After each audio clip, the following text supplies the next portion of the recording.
একটা মেসেজ যাবে মৌসুমী ব্যবসায়ীদের যে এই মূল্যে আপনার চামড়াটা আপনার ক্রয় করলে আপনার ঠিক হবে। ভোক্তা অধিকারের মহাপরিচালক রাতের বেলা আপনার পোস্টায় গিয়েছিলেন, আপনারা দেখেছেন, এটা ভাইরাল হয়েছে। নষ্ট হয়ে যাবে বিদায় কিন্তু আপনারা এই যে কিছু আড়তদার আপনার সস্তা দামে আপনার চামড়াগুলো ক্রয় করেছে আপনার। আর কাঁচা চামড়া নিয়ে যে প্রশ্ন করলাম, ওরা কম দামে কিনে, সরকার যেহেতু লবণ দেওয়া চামড়ার দামটা নির্ধারণ করে, কাঁচা চামড়ার দামটা নির্ধারণ করে না, যার কারণে ওরা কম দামে কিনে বিলিগেশনটা আপনাদের উপরে আসে, ট্যানারি মালিকরা কম দামে চামড়া কিনছে বা লস হচ্ছে, এইটা সমাধান কি? দেখুন, এখানে আপনার আমি একটা করব, আমি ভোক্তা অধিকারের মহাপরিচালক রাতের বেলা আপনার পোস্টায় গিয়েছিলেন, আপনারা দেখেছেন, এটা ভাইরাল হয়েছে।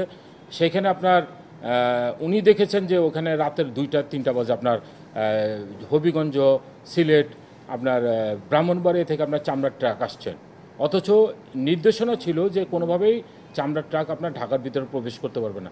যেভাবে হোক তারা এই চামড়ার ট্রাক আপনার ঢুকিয়েছে। তো ঢুকানোর পরে দেখা গেছে যে আপনার সেই চামড়াটা কিন্তু লবণ লাগানো হয়নি।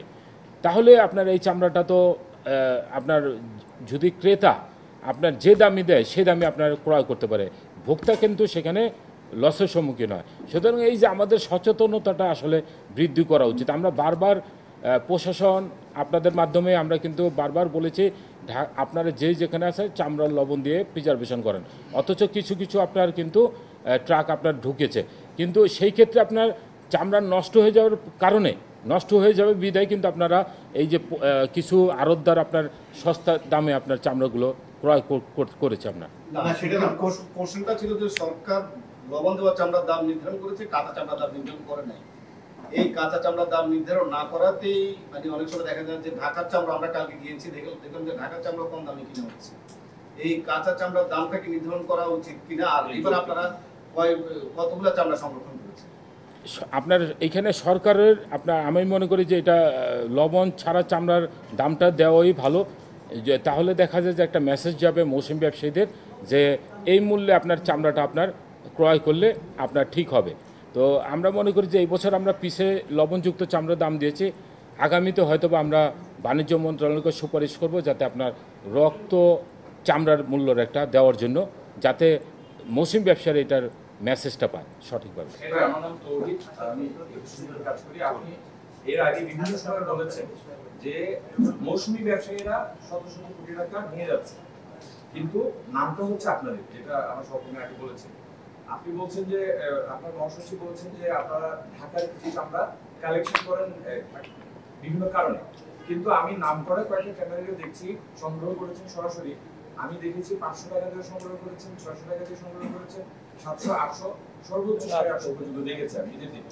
এখন তো আপনারাও কালেকশন করেছেন, কাঁচা চামড়া আড়তদাররাও সংগ্রহ করেছেন, মৌসুমী ব্যবসায়ীরা সংগ্রহ করেছেন। একটা উত্তর দিয়েছেন যে চামড়ার দরটা আলাদা আলাদা করা হোক, এটা বলেছেন। আমি যেটা আপনারা বারবার বলছেন যে প্রশাসনের আপনারা সুপারিশ করেছেন, প্রশাসন প্রশংসা করেছেন, কিন্তু ঈদের দিন অন্তত 50 ট্রাক চামড়া বস্তার মতো খুব ঘনবসতি জায়গায় ঢুকেছে। আপনি প্রশংসাও করেছেন প্রশাসন, এটা কি প্রশাসনের ব্যর্থতা নয়? 50 ট্রাক কম না তাদের কথায়। জি না, এখানে আসলে দেখেন, এখানে কিন্তু রাতের বেলা যে চামড়াগুলো আপনার আপনার ক্রয় বিক্রি হয়েছে, বিশেষত রাতে 2টা-3টা বাজে, যে মাদ্রাসা কমিটি এবং আপনার এতিমখানার কমিটি যারা আছেন তাদের গাফিলতির কারণে কিন্তু এই চামড়াগুলো আপনার সঠিক সময় আপনার বিক্রি করেনি, যার কারণে দেখা গেছে কিছু মৌসুমী ব্যবসায়ী আপনার কিন্তু 500-600 টাকা এই চামড়া কিনেছে, কিন্তু ট্যানারি মালিক কিন্তু কোনোভাবেই আপনার কিন্তু 800-র উপরের আপনার দাম দিয়ে আপনার কিনেছে, 800 টাকা থেকে 1000 টাকা পর্যন্ত। সুতরাং আমরা মনে করি যে এখানে আমরা আরেকজন প্রশ্ন করেছেন যে আমরা কত লক্ষ পিস আপনার চামড়া লবণ দিয়েছি। ঢাকায় আমরা 8 লক্ষ পিস লবণ দিয়েছি এবং হাইডেন মার্চেন্ট এবং ক্ষুদ্র ব্যবসায়ীরা কিছু আপনার 2 লক্ষ পিসের মতন আপনার লবণ দিয়েছে, আমার যতটুকু ইনফরমেশন আমি পেয়েছি।